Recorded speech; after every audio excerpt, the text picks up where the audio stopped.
This is the Financially Simple Podcast, a show dedicated to destroying the complexities of money for today's small business owner. And now, here's your host, pizza-loving, certified financial planner, Justin Goodbread. Welcome to Financially Simple. I'm your host, Justin Goodbread, and today we're going to continue our examination of best-in-class sales. Today's episode is titled, Growing Sales Through a Best-in-Class Compensation Plan. Now, when I say the term compensation plan, if you've been in business for any length of time, you will probably get a little flustered. Man, a compensation plan can be very rewarding for us as business owners whenever we begin working with key team members, or it can be very frustrating for us as business owners because people pay close attention to their compensation plan. And undoubtedly, if you've been in business for any length of time, you may have made changes to compensation plans only to discover that backfires. So I'm going to tread very lightly today in this subject because if we've been in any business for any length of time, then compensation plans are dangerous territories. But you can build a best-in-class compensation plan. I remember when I entered the financial services business back in 2003 and 4 and 5 in those years, I had a plan which said if I sold up to $30,000 worth of revenue services, that I would match roughly $30,000. So for me, as a newbie, as someone who didn't know anything about finance, I realized that I could produce $30,000 and make a $60,000 revenue package. To me, it made a lot of sense. Today, now some years later, even though I have a company and multiple employees and multiple streams of income, I'm still somewhat on a compensation plan to myself.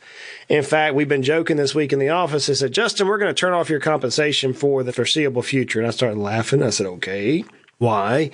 And they were giving me up the road a little bit about some stuff, just having fun with me. So I give to the point that we all have dealt with or we are dealing with compensation in some magnitude.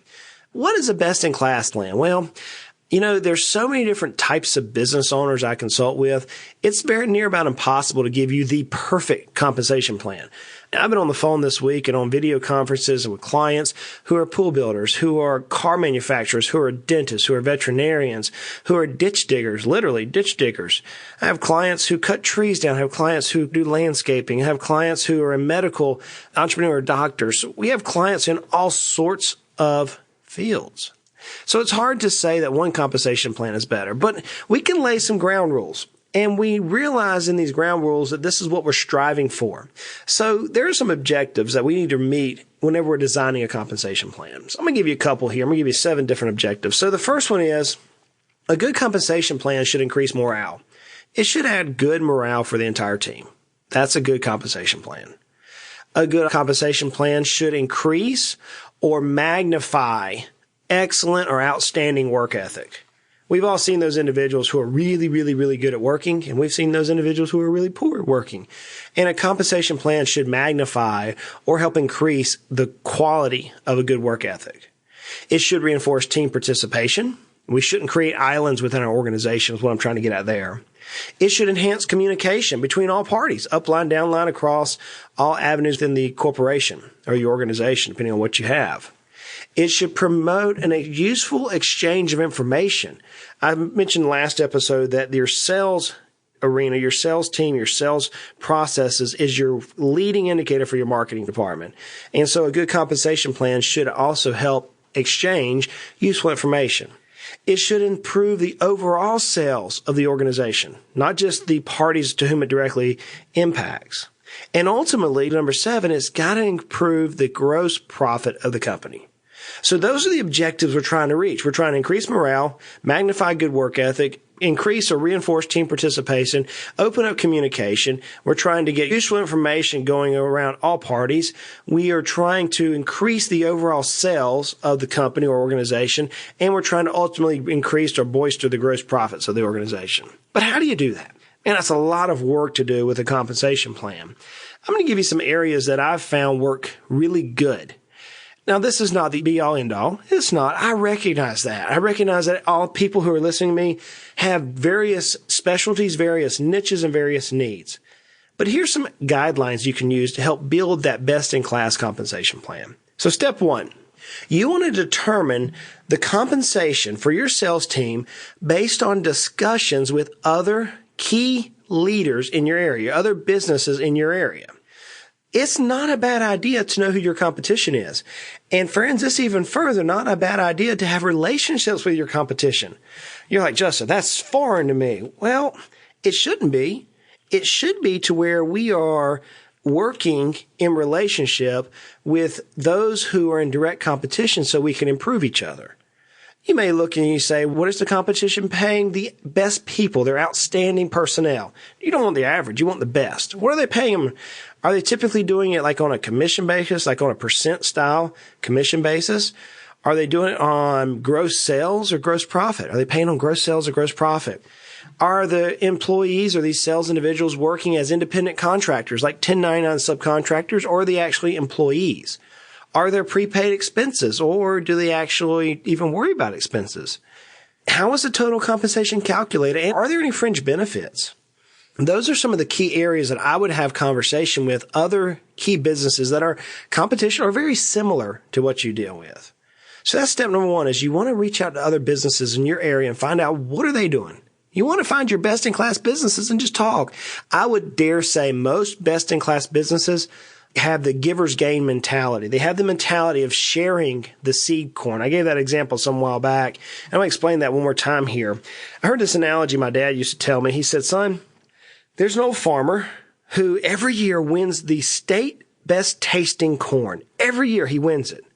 And his neighbors got aggravated one day because every year after he ends up winning this best tasting corn, he goes and gives his best tasting pride seeds to all of his neighbors around him. And his neighbors couldn't understand why. So they pinned up the old farmer and said, look, what's it going to taste for us to win the blue ribbon at the county fair, for us to have the best tasting corn? And he said, you can't have the best tasting corn as long as you're planting the seeds I give you. And they stopped. He said, see, as long as I'm sharing my abundance and my knowledge and my seed corn with you, it gives me the ability to move on to find something better, to do something better that allows me to beat you again. So most best-in-class businesses, they don't have a hoarder mentality. They share. So that's step number one. Now, step number two is you've got to figure out what you're going to include in the final compensation package. But there's some things you want to think about here. You want to give yourself enough time. Don't rush. I see so many people say, I got to hire somebody now. Let's rush through this compensation package. No, you want to build a compensation package that's going to add long-term results and reduce turnover. That's what you're after. You want to make sure that the long-term values of your company are represented within the compensation plan. So if you have core values, maybe it's a abundance mentality like I have, you want to make sure it's recorded in that compensation plan. You know, loyalty must be established. It must be established through the compensation plan. It has to be. So you need to work on that. And commissions are more critical. Commissions are more critical than salary if you're dealing with an area that someone needs freedom. So let's say that you have top performers who say, look, I want to just go out and bust it, be done with it, and have freedom to go play golf or go fishing or whatever else they want to do. Then you may end up having a commission role inside there for your top performers. Don't try to put everybody on a salary. And one last thought is, as you're considering this, there's going to be times of famine. There's going to be tough time in business. And as we go through tough times in business, you need to leave enough time in the compensation package for your salespeople to implement customer service. See, it's in tough times that your key customers, that your customers whom you've been servicing very well, will pass the best referrals during that time period. You are listening to Financially Simple, destroying the complexities of money for today's small business owner. Things I want you to consider when you're designing that best-in-class compensation plan. The first one is you want to have market compensation. You don't want to be super high above the market, nor do you want to be cheap. So many times I see business owners say, I've got to be cheap.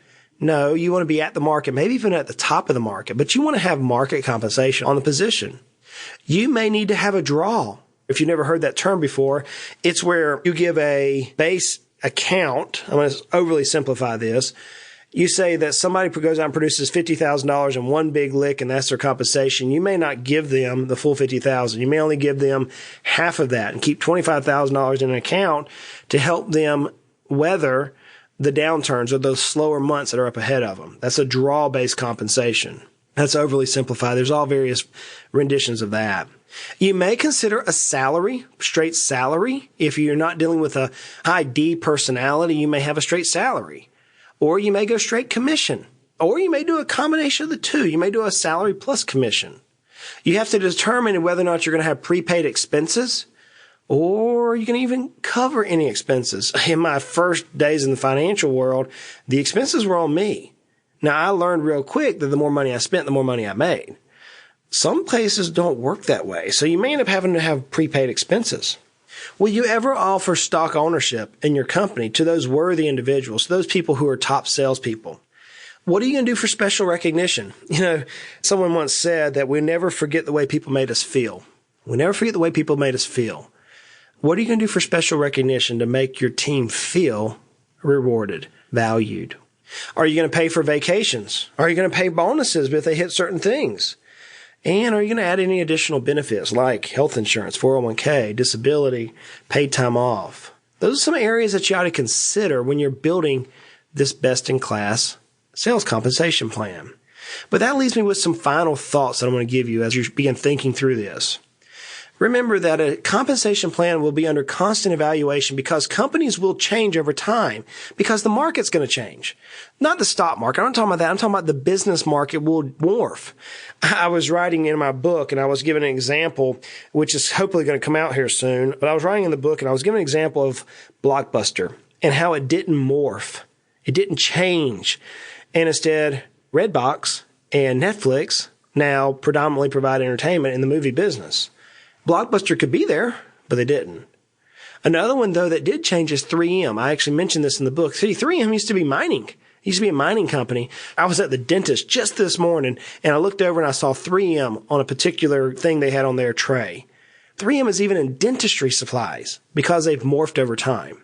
Another thought you want to consider is you want to calculate the compensation, if you're doing a commission-based, off the gross profit. You want to use it off the gross profit. You don't want to do it off the total sales. You want to do it off the profit. That's an error that I often see small business owners make is they'll figure out compensation plans off the total sales package. Don't go there. Just keep it on gross profit. That also is going to make you understand what is your gross profit on each individual service or widget that's sold. Now, as commissions sales grow, you want to make sure that compensation grows. The salesperson has to see a direct correlation between the amount of effort they put forward and their immediate reward. I have a friend of mine who worked for a company, and he left one particular industry, a service industry, and went to work in another service industry, totally unrelated. And the more he sold, the more often he began having conversations with management to where management began cutting his pay.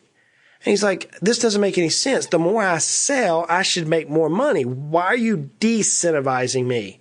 Why are you making it where the harder I work, the less I make? I'm not going to stay here. And guess what? He didn't. And whenever he left, he was a stellar producer for them. Whenever he left, the business almost folded. Now, it's still floundering a little bit. It's still treading water, but it's not doing the same reward. And that's because management in that company, they didn't listen to me. This particular company didn't listen to me. And they kept demotivating their salespeople. So remember, commission, if you have a commission-based salesperson, as their sales grows, the harder they work and the more they sell, you want their compensation to grow. Be careful, though, because you've got a reward equal to the service. That's a general principle. You don't want to overly reward the slackers or the slothful. Salespeople should feel free. They've got to feel free to offer criticism to the compensation plan. That's another point I want you to take away. You cannot dictate on a top leading salesperson what their compensation plan is going to be. You cannot. Most salespeople are high I's or high D's. It's just the way God made us. You cannot go into a strong D and say, this is the way it's going to be. They're going to buck and burr up like an old porcupine, and you're going to end up either ticking them off or they're going to not produce at the level. No, you got to have an open door communication where that high performer can be critical and help draft their own compensation plan. Now, one of the things that we should be doing is that we should provide living income and top compensation for those high achievers. High achievers should be paid the most. I had another friend of mine who was a good salesperson. For some reason, I have lots of sales friends. Anyways, he was a good salesperson, and he ended up getting his comp paid because the business owner felt like the salesperson should not make more money than the business owner. And now, again, he left, and now the business owner is suffering. Just because you're the owner doesn't mean you're always going to make the most money. Now, that's the goal, obviously. But you've got to compensate your sales team. If they're top of market achievers, they should have top compensation. So I hope that gives you some ideas on some things you can do to help build a best-in-class sales plan. Follow those 3 things. Follow those 3 steps I gave you. Step number 1, determine the compensation based on people in your industry. You want to look at the long term, not the short term. And then you want to consider those 9 areas that I gave you relating from salary, commission, prepaid expenses, stock ownerships, et cetera, et cetera, et cetera. Friends, with that, I want to invite you to join us on the financiallysimple.com. Check out the newsletter while you're there. It goes out every week. In fact, I just received my copy of mine today, and I was stoked when I saw it. There was something I forgot that I'd written. I was like, man, that's a really good information. I need that. So I'm teaching myself sometimes. If you like the podcast, do me a favor, leave a review on iTunes. I'm trying to get some reviews there. You know, iTunes grades us and they get this information from other people. So if you find this content valuable, you know, it's free. It's free. I'm not charging for this. But do me a favor and leave me a good review. Give me 5 stars. That way iTunes, Stitcher, whichever one you're on, Spotify, they will rank it a little bit better so more people can hear the news. That's just a gratitude from you to me. As you say, Justin, we like the show. Now, if you don't like the show, do me a favor. Share it anyways. Hey, like I said every week, life is hard, life is good, life can be frustrating. Money doesn't have to be. But we got to continue to make our lives at least financially simple. Y'all go out and make it an outstanding day. You have been listening to the Financially Simple podcast. The information in this show is for informational purposes only. This show is not investment advice. Instead, seek help from a competent financial advisor.